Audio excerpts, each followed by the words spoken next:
In today's video, we have the disappearance of Kate Prout. Police believed it was murder. What would follow was a chilling investigation that would test the limits of justice and uncover the horror of what happened. This is Curios&Spiritual. We take a look at the case, the police investigation, and the trial.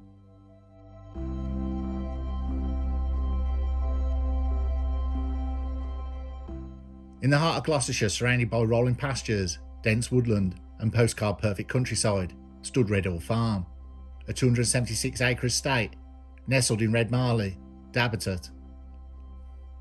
The £1.2 million property was home to Adrian and Kate Prout, a couple who seemed to live the rural dream.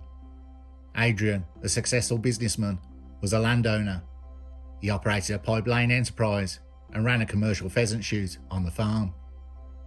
Kate, a retired primary school teacher, spent her days tending to the house, caring for the animals, and participating in local community life. To the outside world, their life was one of harmony and affluence, but behind the hedgerows of Redhill Farm, a much darker truth brewed. Beneath the calm surface was a marriage in decay, riddled with emotional distance, infidelity, and simmering resentment. Kate, meticulous and gentle, longed for affection and stability.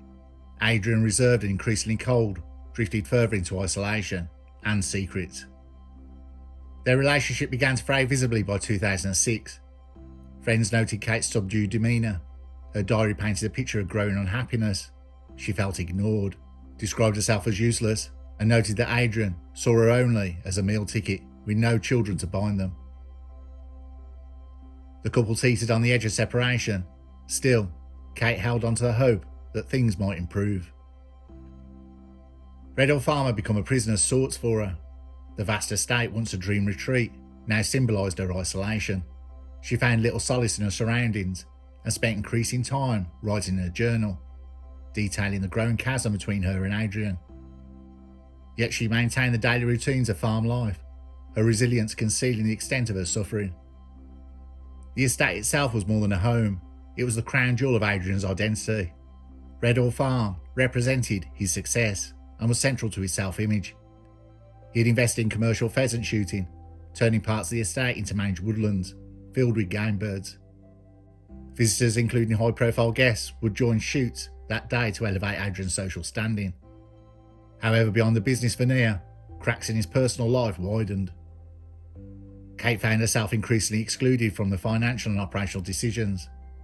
Her diary revealed that she was unaware of many details surrounding the estate's operations. Although she had once dreamed of a peaceful life in the countryside, she now felt like a tenant in her own home.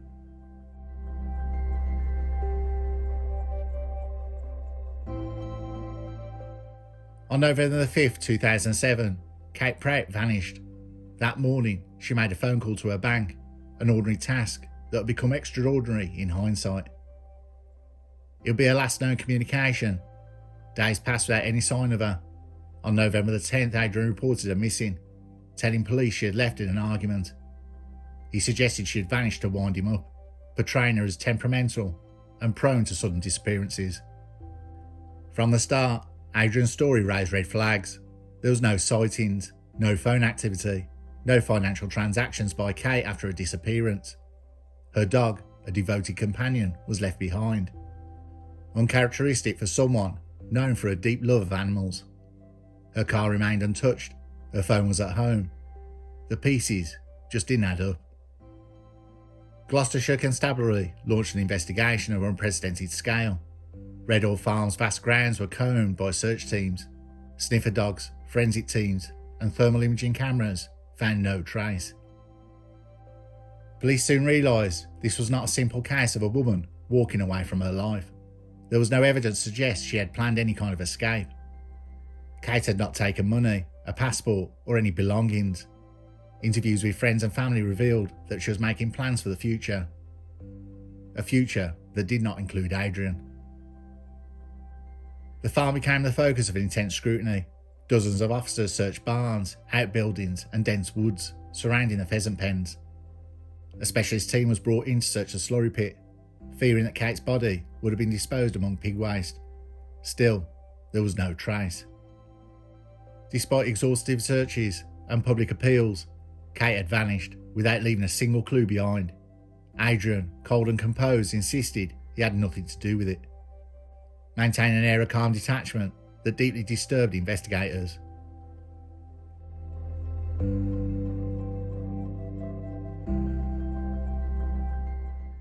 The search continued, but suspicions intensified. Investigators uncovered tensions in the Prouts' marriage, particularly over finances. The couple's in the midst of a bitter divorce. Kate was entitled to half of Adrian's considerable estate, including Redhill farm. He stood to lose his business, lifestyle, and home, everything he had built over the years. Adding to the suspicions was Adrian's closeness with another woman, Diane Bellamy, the couple's former house-sitter. Their relationship began while Kate was still alive. Witnesses reported seeing them together, and Diane later admitted to the affair. She had even been invited to stay at Redhill farm while Kate was away, raising further questions about Adrian's motivations. Kate had described the strain in her diaries. She wrote of Adrian's verbal cruelty, describing how he'd ignore her, dismiss her efforts, and treat her with contempt. She feared that the ongoing divorce proceedings would provoke a more dangerous reaction. Her final entries read like a foreshadowing, filled with unease, resignation, and fear. Police arrested Adrian in December 2008 on suspicion of murder. He was released due to insufficient evidence, but they continued to build a case. The farm was researched, soil samples were taken, Adrian was placed under increasing surveillance, his every move was watched. Yet no body meant no murder in the eyes of the law, at least, not yet. Detectives worked meticulously to establish a timeline. They found Adrian had inconsistencies in his statements. His calm demeanour began to erode under pressure. Witnesses recalled seeing smoke from a bonfire on the estate shortly after Kate's disappearance. Could Adrian have attempted to destroy the evidence?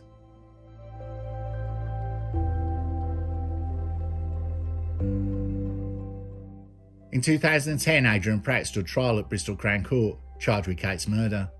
The prosecution faced an uphill battle. There was no body, no murder weapon, and no forensic evidence. The case rested heavily on motive and circumstantial details. The prosecution moved forward with motive and circumstantial evidence. Prosecutors argued that Adrian killed Kate in a fit of rage during an argument about the divorce. Her diaries were submitted as an emotional testimony. They showed a woman in emotional distress and fear. The last entry was chilling. "He's planning something. I fear it." The defence painted Adrian as a man misunderstood, a private, hard-working individual who loved his wife and had nothing to hide. They insisted Kate had simply walked out. Their argument leaned on the lack of physical proof and attempted to discredit Kate's mental state. Witnesses from the local village spoke of seeing Adrian at unusual times and acting erratically.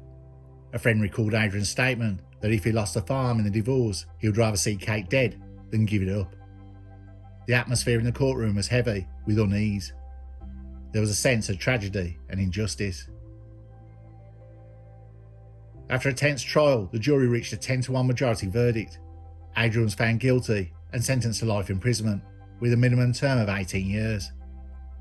Mr. Justice Nigel Davies reprimanded him in court, highlighting the cruelty of denying Kate's family a body to bury, describing it as a heinous form of psychological torture.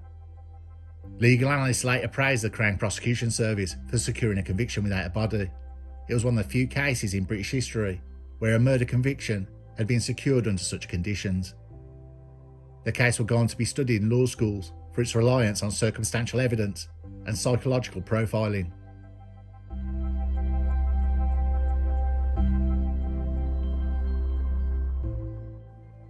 Despite the conviction, Adrian continued to deny any involvement in Kate's death. He was visited frequently by his new fiancée, Debbie Garlick, who believed of his innocence. She launched a campaign to clear his name. Her belief in Adrian was unwavering, and she lobbied tirelessly for a retrial. But in 2011, Adrian agreed to take a lie detector test in prison. He failed it. The results shook him. When Debbie confronted him, he confessed he had killed Kate. According to Adrian, the murder happened in the shooting lodge at Redhill farm during an argument about the divorce. He claimed she lunged at him, and in the heat of the moment, he strangled her. He wrapped her in a curtain, placed her in his Land Rover, and buried her in a secluded pheasant pen in Cobhill Wood, a dense thicket within the property. He led police to the site, and after 4 days of digging, officers unearthed skeletal remains, later identified as Kate's through dental records. After 4 agonising years, her family could finally lay her to rest. The discovery was a grim confirmation of what they had feared all along. Redhill Farm, a place once associated with prestige and prosperity, was now infamous. The land had concealed a secret beneath its surface for years, and the lodge where the killing took place became a macabre symbol of domestic tragedy. The area of Cobhill Wood was known to locals as remote and densely vegetated, perfect for concealment. Investigators noted the burial site was well chosen, suggesting premeditation rather than panic. It was a chilling insight into Adrian's mindset.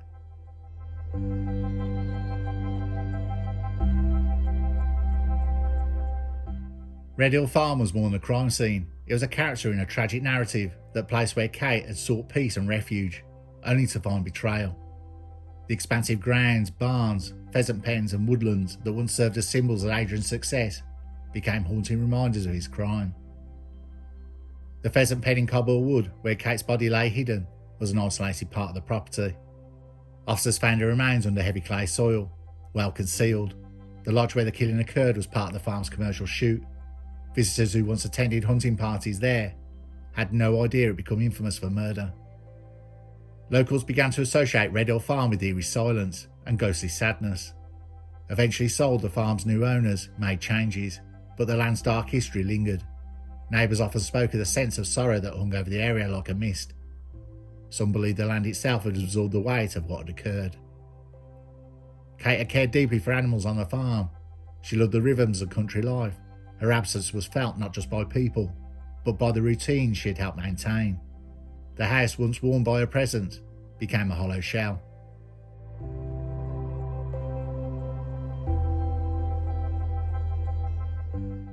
The confession shocked many who supported Adrian. Debbie Garlick ended their relationship, humiliated and heartbroken. She had believed in his innocence, even campaigning publicly. Her trust had been used as a shield for his deception. Kate's family, particularly her brother, expressed bittersweet relief. They could finally say goodbye. Her brother, Richard Wakefield, who worked closely with the police, said he always believed Adrian was guilty and never stopped searching for answers. In the media, the case reignited debate over domestic abuse and the difficulties of prosecuting murder cases without a body. The public was deeply moved by Kate's story. Flowers were laid outside the family home, and for many, she represented those silent victims of domestic violence who never get to speak.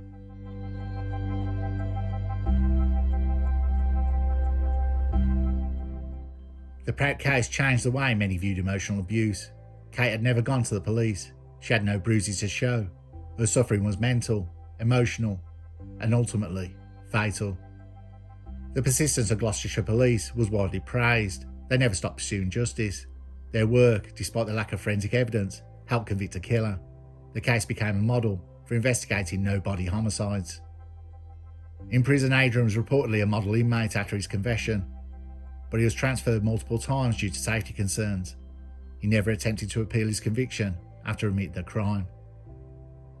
Kate's legacy continues through awareness, campaigns about domestic abuse. Her story has been shared in conferences and seminars aimed at improving intervention and support for abuse victims. Her diaries, once private reflections, are now powerful reminders of the subtle, insidious nature of abuse.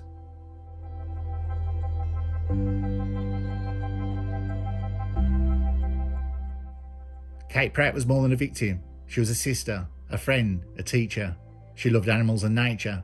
A life filled with promise and dignity ended in silence, buried under earth she once walked.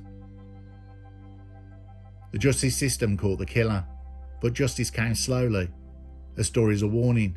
Domestic violence can wear many faces.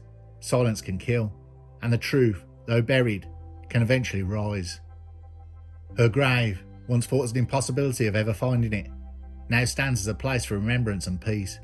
It serves not just as a memorial, but as a symbol of a woman whose quiet suffering ultimately moved a nation to seek the truth.